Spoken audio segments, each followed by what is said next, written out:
Hello everyone, today is 26th of September, now it's 10 o'clock in the morning Moscow time.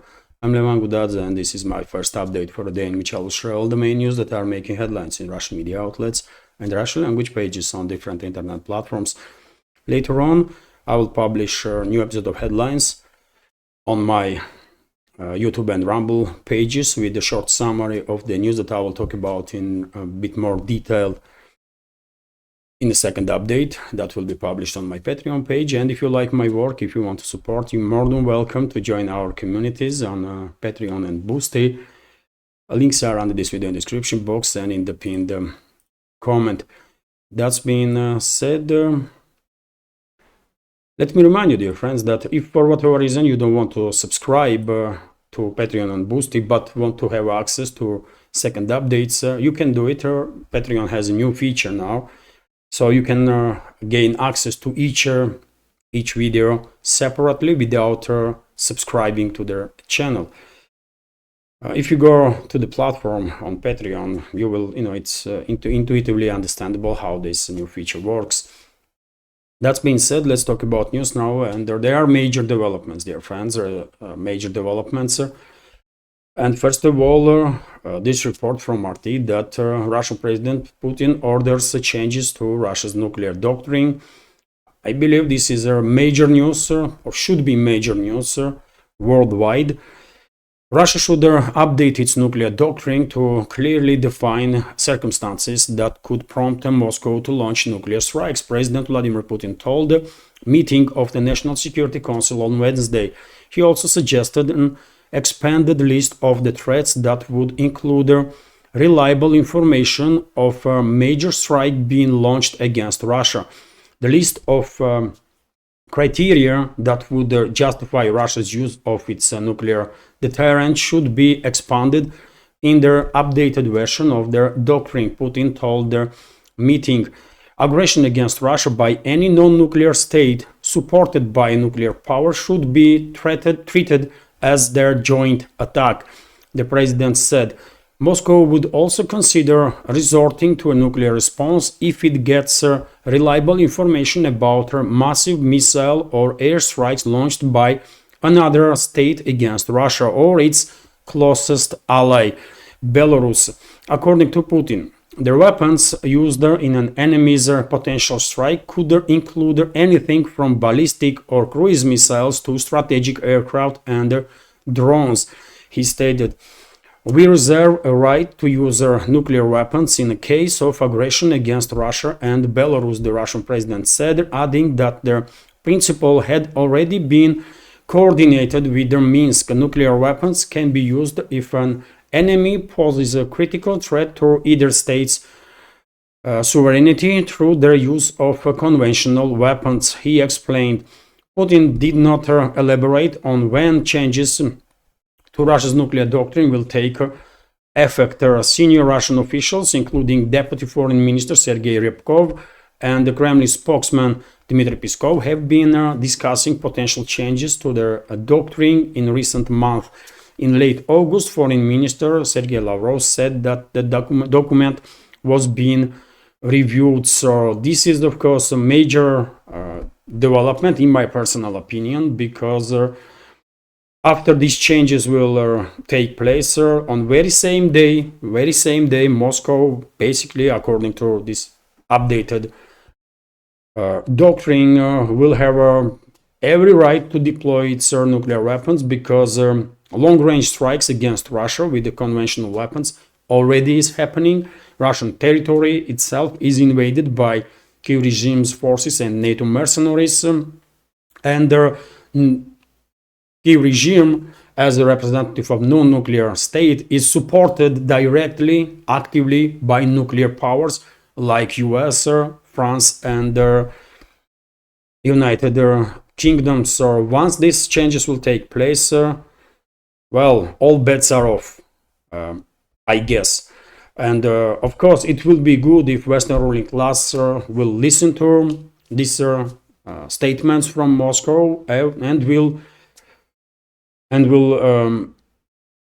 find reverse gear in its arsenal, because otherwise we are clearly heading towards our next level of escalation that none of us wants to see. So some crucial developments are happening, and some may even argue, of course, that Russia already has every reason to deploy nuclear weapons, but seems like Russian president that is always was very reluctant to even discuss topic of nuclear deployment.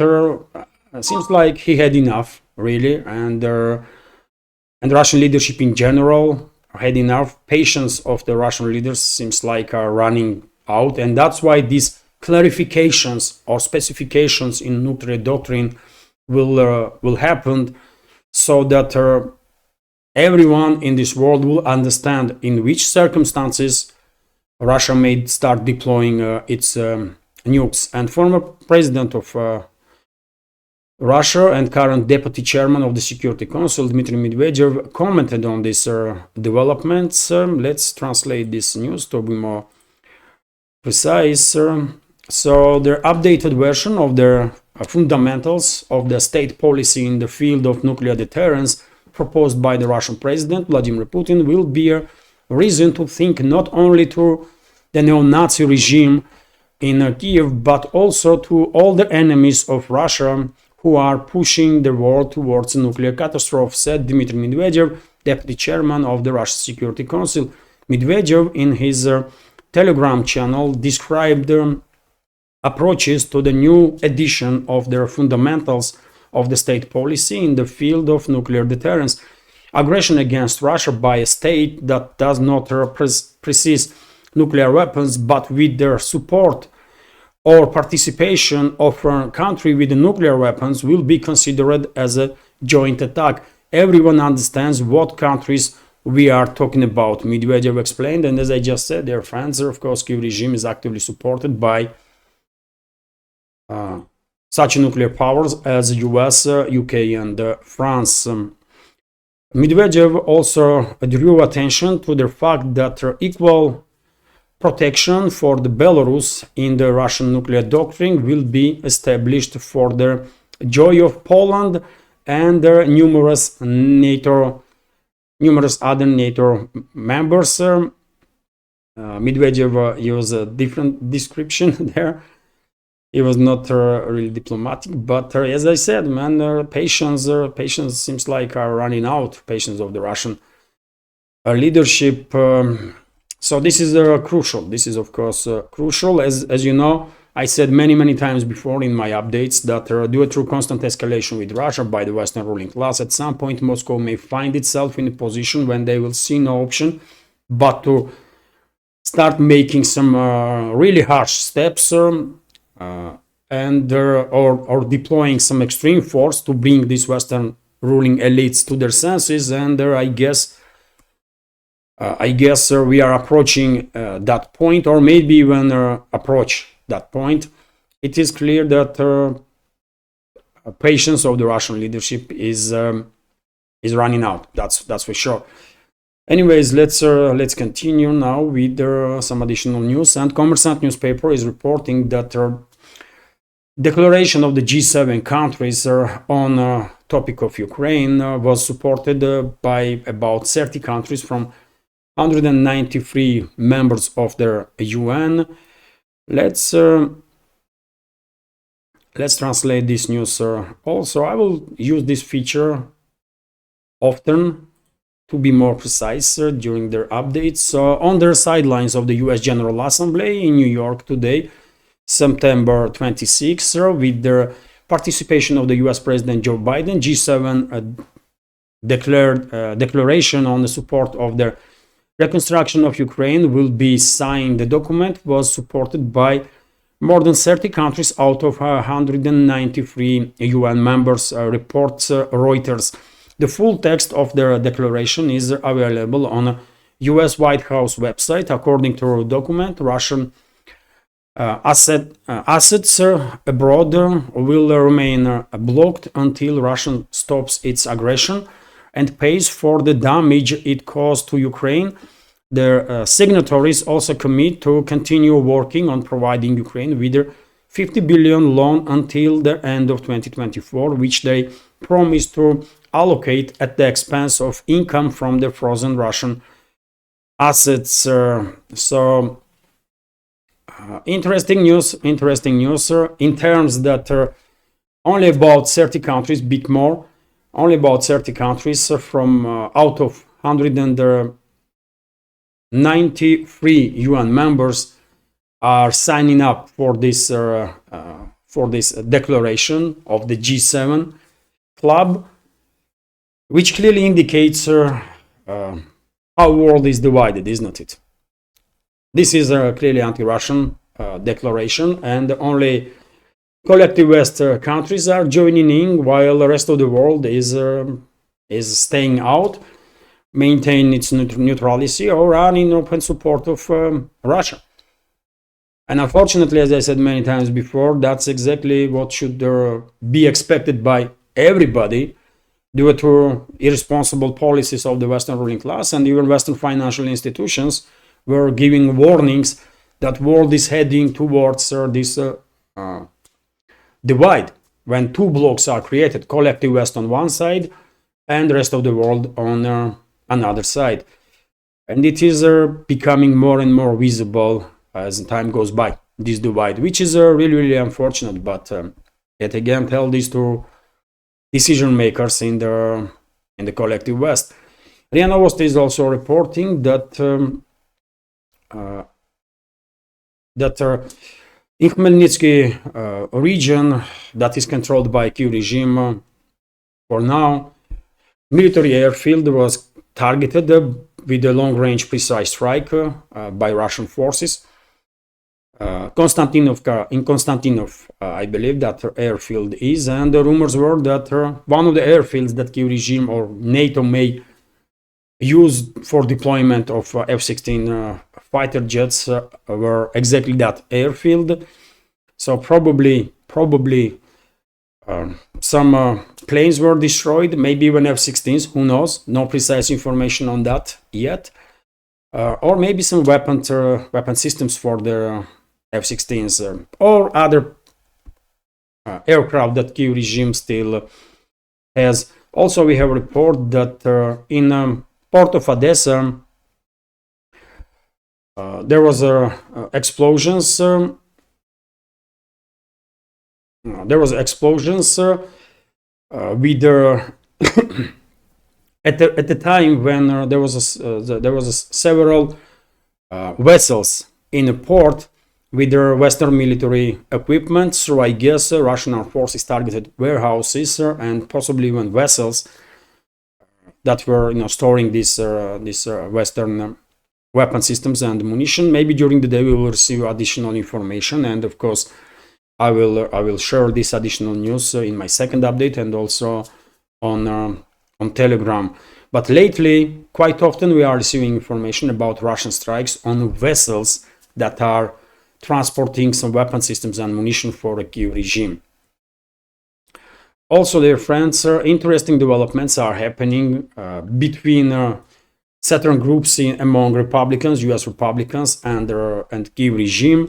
And for example, Speaker of House of Representatives in US, Mike Johnson, demanded from Kyiv regime to recall its ambassador in US, which is quite an extraordinary development. So Speaker of the US House of Representatives, Mike Johnson, demanded that Vladimir Zelensky remove Oksana Markarova from their post of Ukrainian ambassador to Washington for organizing his visit to an arms factory in Pennsylvania, calling the trip interference into presidential elections.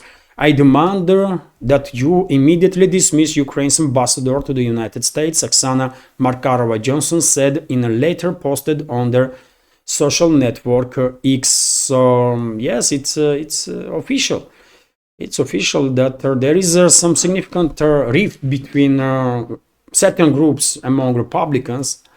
I guess not all Republicans are on the same page here, because we all remember statements of Lindsey Graham and there are a bunch of other idiots that are also members of the Republican Party, and quite active members, but it is more and more clear that Trump is running mate, J.D. Vance, House Speaker, and I guess many others among Republicans clearly are distancing themselves from Zelensky and his criminal associates.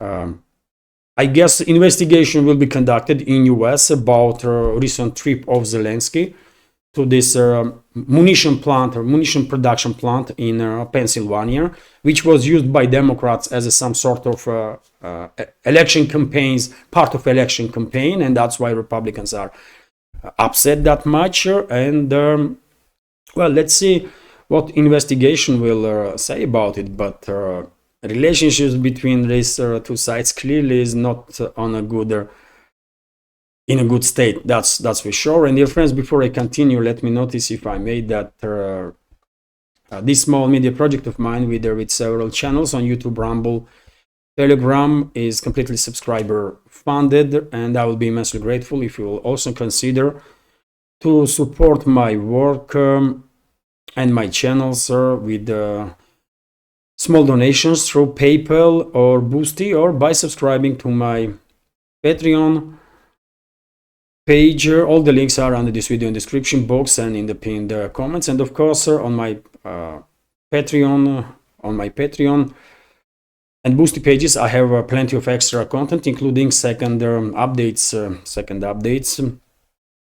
that are no any less informative than first updates. All the links are under this video in the description box and in the pinned comment. That's been said, let's continue with this report from Zglad News paper that Israel seems like is preparing ground operation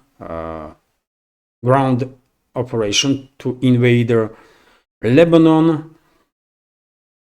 Unfortunately, situation is only deteriorating in the Middle East between Israel and Lebanon. So the Israeli army continues to strike military targets of their Shiite Hezbollah movement in Lebanon, said the chief of the general staff of the Israeli Defense Force, Herzi Halevi. He said that the Israeli army has been carrying out strikes all day and is also preparing for a ground maneuver, reports TASS. What that ground maneuver means is anybody's guess, but probably we wouldn't be mistaken if we will say that Israel is preparing ground operation to invade Lebanon.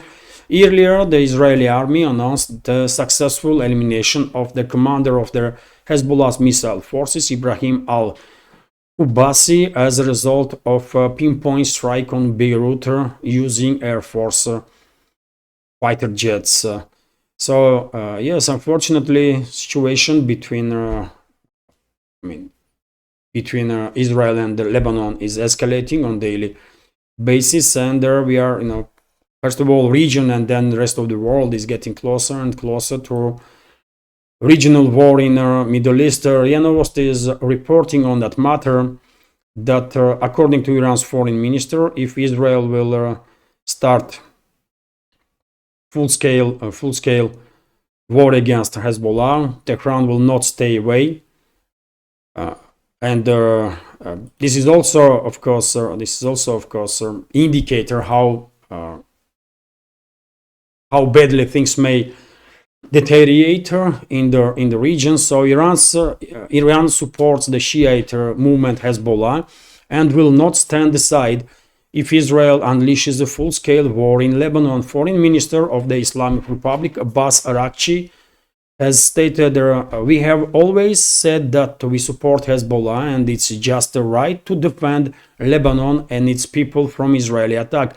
Araghchi told reporters on the sidelines of US General Assembly's high-level week in New York. He added that Tehran will not stand aside if Israel unleashes a full-scale war on Lebanon. And unfortunately, as time goes by, it is becoming more and more clear that probably this next level of escalation is exactly what Netanyahu's government wants, and also Western ruling class wants, because, as I said many times before,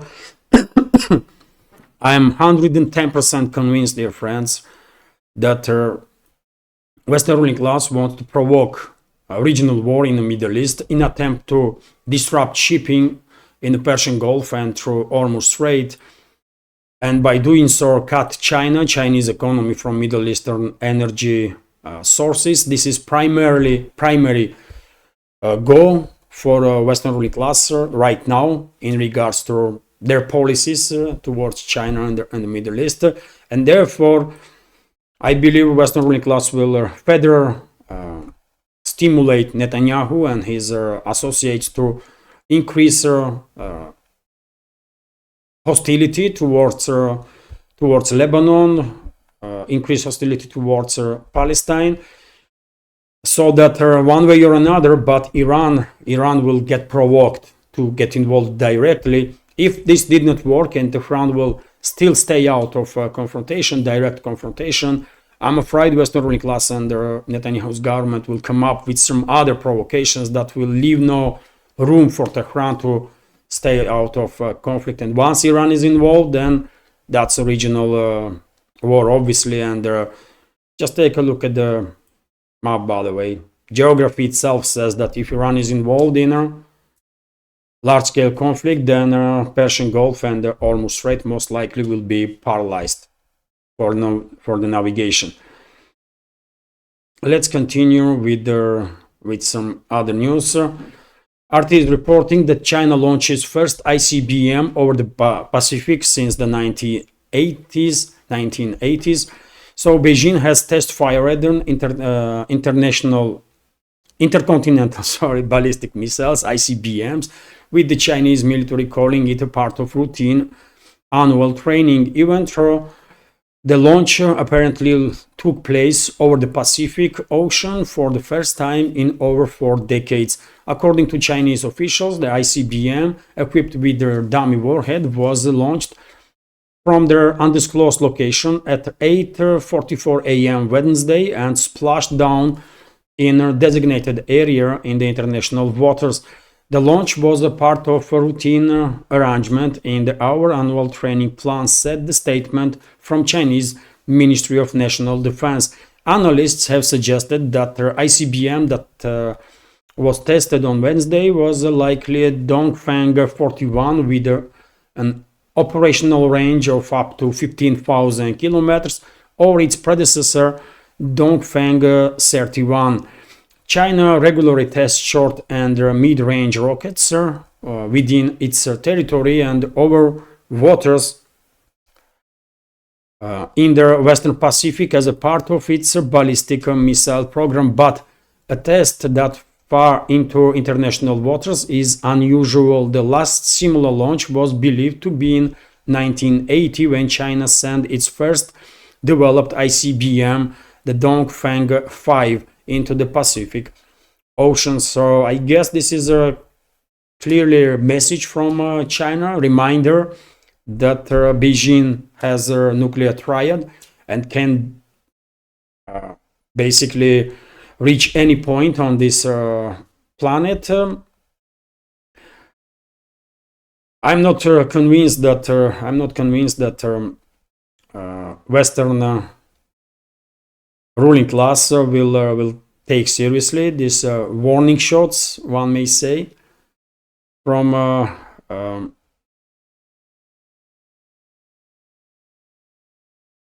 China, but who knows? Anything is possible. And on the topic of deteriorating situation between China and the collective West in the Indo-Pacifics, we have this news from Interfax that Japanese warship together with warships from New Zealand and Australia crossed through Taiwan Strait, angering, obviously, provoking China basically. So a Japanese self-defense force ship has passed through the Taiwan Strait, which separates Taiwan from the mainland China for the first time, Kyodo News Agency reports. According to sources of the agency, the destroyer Sazanami, along with Australian and New Zealand ships, made the passage through the strait on Wednesday. Kyodo noticed that such a passage is challenge to China's growing military assertiveness in the region. The passage of foreign ships through the Taiwan Strait causes a sharply negative reaction from Beijing. Earlier in September, in connection with the passage of the 2 German ships through the strait, Chinese Defense Ministry spokesman Wang Qin said that freedom of navigation does not mean freedom of irresponsible actions, and even more so, it cannot be used to provoke and threaten China's sovereignty and security. So unfortunately, more and more indicators about deteriorating relationships between China and the collective Western countries, number of collective West countries, and I'm afraid it's only a matter of time. And the Western ruling class most likely will sacrifice Taiwan and provoke a military conflict between Taiwan and mainland China. In the very same way they managed to provoke this proxy war against Russia by sacrificing Ukraine. And if I was Taiwanese, by the way, I would be very aware of that, and me as an ordinary citizen will try my best to make sure that relationships between Taipei and Beijing will not deteriorate towards the military confrontation, no matter how much Western ruling class will provoke that. I guess many Taiwanese residents are thinking about it, and I'm quite sure they don't want no military confrontation with anybody, really. But yet again, influence of the collective West, influence of the Western ruling class is just, I guess, uncharted, immense in regards to Taiwan, like it is in case of the regime. And I'm afraid Taipei will do whatever they are told to do by their Western masters. Let's continue with some additional news. And Vzгляд newspaper is reporting about some diplomatic row between Georgia, former Soviet Republic of Georgia, in Southern Caucasus region. By the way, let me show you Georgia on the map. So this is Southern Caucasus region, Black Sea, Caspian Sea, and Georgia is on the Black Sea coast, of course. And this is the Georgia, dear friends, country where I was born. I was born in Soviet Union, but Georgia was a part of Soviet Union. It was a Soviet Socialist Republic, as another 14 republics. And well, according to this report, by the way, Georgian delegation was invited by US to participate in some event in New York due to this ongoing General Assembly. And then this invitation was recalled, which is quite a childish behavior on part of White House. And once again, these actions of the White House clearly demonstrates a level of degradation of the political class in Washington. But let's go through this news. So anti-democratic actions of the Georgian government. And they call anti-democratic actions of Georgian government, by the way, adaptation of the laws by Georgian parliament about foreign agents. Why it's anti-democratic? Because Washington don't want Georgian society to know who they are financing from Washington through different means and for what purposes. And therefore, they are calling Georgian government's actions anti-democratic. I mean, how crazy is that? When US itself, by the way, is quite often operates, quite often uses this law about foreign agents, right? But anyways, let's go through this news. So anti-democratic actions of the Georgian government have been cited as one of the reasons for the US administration's withdrawal of the invitation of Georgian Prime Minister Irakli Kobakhidze to a reception on the occasion of the UN General Assembly in New York. A correspondent of Vzгляд newspaper in Tbilisi reports, Tbilisi is capital of Georgia, of course. The US Embassy in Georgia issued a statement saying that the withdrawal of the invitation is due to anti-democratic actions of the Georgian authorities, misinformation, and concerns from the US and the West about negative rhetoric I guess, negative rhetoric of the Georgian leaders. First, they sent an invitation and then they withdraw it. This is an insult to America itself and the people of this country. Our strategic partners could at least learn hospitality from us, said the parliamentary speaker in Georgia, Shalva Papuashvili. According to him, this behavior of the United States is very frivolous. Shalva Papuashvili said that the White House administration is trying to help Georgian opposition with its actions before the parliamentary elections on October 2026, and he is absolutely October 26, sorry, dear friends, 2024. And Shalva Papuashvili is, of course, absolutely correct, although he's been a bit diplomatic here, because U.S. administration, U.S. Secret Services, and Secret Services of number of other countries in the collective West not just want to support the so-called opposition in Georgia that they control, really. They want to conduct a regime change in Georgia. They want to conduct a regime change in Georgia, put in power their puppets, and then sacrifice Georgia as they sacrifice Ukraine by using it as a proxy against Russia. That's what is happening, dear friends. And the current Georgian government knows this perfectly well, and a number of Georgian high-ranking officials stated about such threats and such risks many times before. That's what is going on, and I really hope Georgian society will stay strong, Georgian leadership will stay stronger, Georgian security services will stay out of politics, and Western assets in Georgia would not be able to pull off regime change ever. Although it is obvious that they will try right after these elections will take place. They will most likely not recognize results of the elections. Western ruling class will also not recognize, and their puppets in the governments of the Western states will also most likely will not recognize results of the elections, and they will push for a regime change. So Georgia needs to stay cautious and strong to avoid being sacrificed basically by West for their geopolitical agenda. RIA Novosti is reporting, dear friends, that in Germany there is more and more attempts, by the way, to somehow clear the name of the Washington and blame for Nord Stream pipeline attacks Kiev regime or elements that are associated with the Kiev regime. And let's go through this news, for example, here.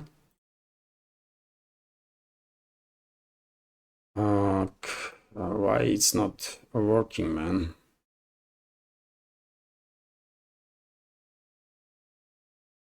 So the operation to blow up the Nord Stream and Nord Stream 2 gas pipelines cost about $300,000 in dollars. The German newspaper Spiegel reported, which is investigating the incident. According to Spiegel, the action, which cost almost $300,000 and which, according to insiders, was financed from the private sources, was submitted for approval to the then Commander-in-Chief of the Armed Forces of Ukraine, Valery Zaluzhny. Then he gave the green light. The newspaper said, at the same time, it is alleged that Vladimir Zelensky was allegedly not informed about the planned explosions by either the military or saboteurs. In turn, the United States tried to stop the Ukrainian operation but did not succeed. So you see what's happening, dear friends? Clearly, this is an attempt to whitewash Washington and to use basically some elements that are associated with the Kiev regime as scapegoats, basically, for this largest industrial terrorist attack that ever happened on this planet, right? While everybody knows that this attack was conducted by US militaries and the secret services with authorization of the Biden himself. And it's not just US, but also Norway was involved, and most likely Poland. But we know for sure about US and Norway's involvement because of the reports of one of the greatest journalists of our time, Seymour Hersh, award-winning US journalist Seymour Hersh, who reported about these Nord Stream pipelines quite a while ago, right? And he has a reputation being a top journalist for a reason, right? He is not someone that will publish something based on just rumors or stuff. No, he has his sources and he knows what he is talking about. But it seems like Western ruling class and political class in the US still are trying to somehow rebuild a kind of reputation of the US, because I guess at this point they really understand that Biden's administration turned US into terrorist state, openly terrorist state, right? And I guess they don't really like that. But what you're gonna do about it? I mean, what has happened already had happened. I mean, you cannot go back and change their timeline, isn't it? Or they influence their history. So this largest ever industrial terrorist attack that was conducted by US with participation of Norway at least is just a historical fact, and that's how everybody will know about it, no matter how much Western ruling class or US so-called elites gonna push this narrative that it was some elements that were associated with the Kyiv regime and US had nothing to do with it. It will not work simply. And also on topic of Nord Stream pipelines, we have this report that General Prosecutor's Office in Germany is issuing more and more arrest warrants for individuals that were basically set up to then become scapegoats. Okay, this is all a media operation, by the way, nothing else. But we still pay attention to it, isn't it? The Glad newspaper is also reporting that Russian president stated that the BRICS is now much bigger in economical terms than a G7, which is actually true. And let's translate this. I don't understand this feature.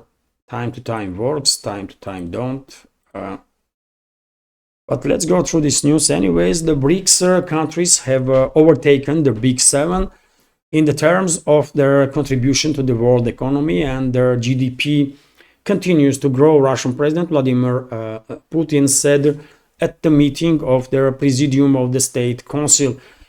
Already the BRICS countries' contribution to their global economy exceeds their share of the so-called G7, and there continues to grow. This trend is growing, but it is not changing.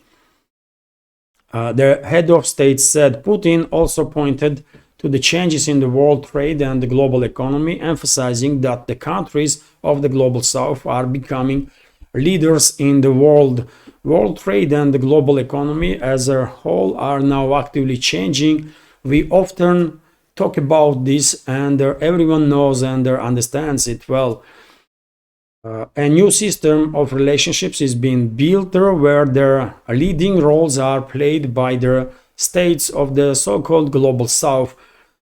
Dynamically growing countries, participants in their promising integration associations such as BRICS, he said. So yes, once again, Russian president emphasized a crucial role of BRICS and the importance of the BRICS and the global south, which is definitely cannot be challenged, because it's just factual true. You might like it or not, but this is factual. Vzгляд newspaper is also reporting that Russian president also stated that Russia is one of the biggest exporters of the world, and this is also factual. Let me translate this news also, if I may. So Russia's non-primary, non-energy exports continue to show steady growth, increasing by 5% in the first 7 months of this year, reaching 89.8 billion. Russian President Vladimir Putin said at the meeting of the Presidium of State Council on Export Developments. In the first 7 months of this year, non-primary, non-energy exports continue to grow and grow by another 5% to 89.8 billion US dollars. In some areas such as food supplies, Russia has already become one of the world's leading exporters. The Kremlin Telegram channel quotes the Russian leader as saying, and it's true, dear friends, and I said many times before that Russia is definitely a breadbasket of this world, one of the major breadbaskets of this world, and as time goes by, give it another 10, 15, 20 years and Russia will be number one breadbasket of this world. Just take a look at the map, by the way. Russia is immense, and more territories were developed for agricultural use. Modern technologies allowing to produce even more products, basically. And of course, it is an unstoppable trend, I guess, that Russia will be number one or one of the leading countries in this world when it comes to exports in general and also exports of the agricultural produce. And I will end this update on this news, dear friends, that we should expect increased prices on the coffee towards the end of this year, because unfortunately in Brazil and in Vietnam, major coffee producer countries, harvest is not as good as many was expecting. So their decline in the coffee crops due to drought in the Brazil and Vietnam, major global suppliers of this product, led to significant increase in prices for unroasted grain. Exchange prices have almost doubled over the past year, and in 6 months by the 42% to $2.7 per pound, or 0.45 kilograms, updating their maximum for the last 13 years. So far in Russia, this rise in prices is not fully included in the cost of their products on store shelves and their finished drink in the coffee shops. However, by the end of 2024, coffee lovers will have to pay 20-30% more, market participants warn. And I guess it's not just Russia, obviously, but in many other countries also, prices on coffee towards the end of this year will start rising significantly, because 20-30% increase is significant. So yes, this is it for this update. Hopefully you will find it informative, interesting, and useful. And if so, please click that like button and leave some commentary just about anything. This is the only way we can try and influence algorithm. Quite often we fail, dear friends. Unfortunately, I'm grateful for your likes, for your comments, but quite often algorithm does its thing and suppresses my videos, immensely. But I mean, at least we can try. Sometimes it works, dear friends, isn't it? And my videos appear in recommendations due to your likes and comments. So truly grateful for your attention and support. So yes, if you can, please click that like button, leave some commentary, and if you can, please share information about my channel with your friends on internet or on the platforms that you are actively using. Although more and more platforms, as I understand, are censoring my channel and the links cannot be published there. But you can write at least that there is a channel, Levan Gudadze Opinion, and people can search on YouTube my channel. And if you can, please share information about my channels with your friends in real life, because I believe there are many people worldwide that want to have access to channels that are reporting from Russia about news. So That being said, if you like my work, if you want to support, you can support through donations through PayPal or Boosty, or by subscribing to my pages on Patreon and Boosty platforms. Links are under this video in the description box and in the pinned comment. This is it for now. Have a great day and take care.